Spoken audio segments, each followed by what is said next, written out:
Le producteur de la vidéo est Andreas Gross, ingénieur diplômé à Morgarten.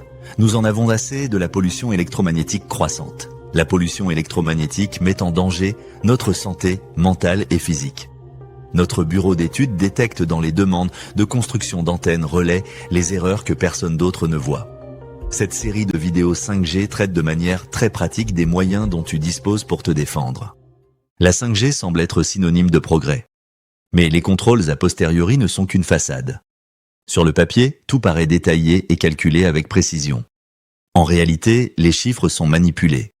Dans un premier temps, l'installation est conçue pour respecter presque exactement la valeur limite près de 5 volts par mètre, donc juste au bord du seuil.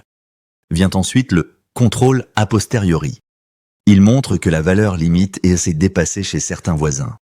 Au lieu de tirer la sonnette d'alarme, on procède à un réajustement à distance. La puissance d'émission est brièvement réduite. L'antenne est réglée jusqu'à ce que les valeurs paraissent acceptables. Le rayonnement n'est pas mesuré directement. À la place, on effectue de nombreux calculs et extrapolations. Les techniciens de mesure obtiennent leurs données auprès des exploitants. Au final, seules les valeurs enjolivées figurent dans le rapport final. Les valeurs trop élevées restent secrètes, afin de protéger la vie privée des riverains.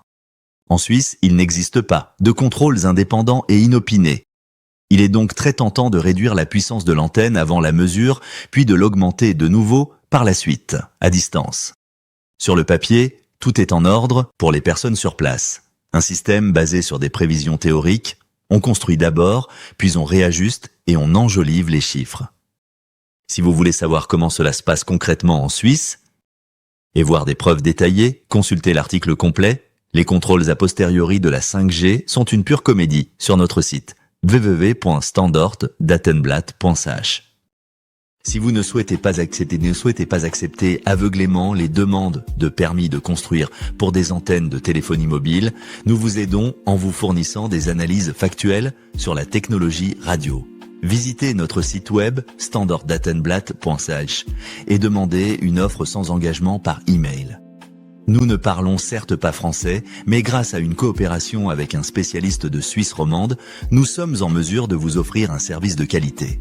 Nous vous fournissons des informations techniques afin que votre opposition fondée en matière de construction soit couronnée de succès. Et si vous avez aimé la vidéo, laissez un j'aime et abonnez-vous à notre chaîne pour rester informé sur la 5G.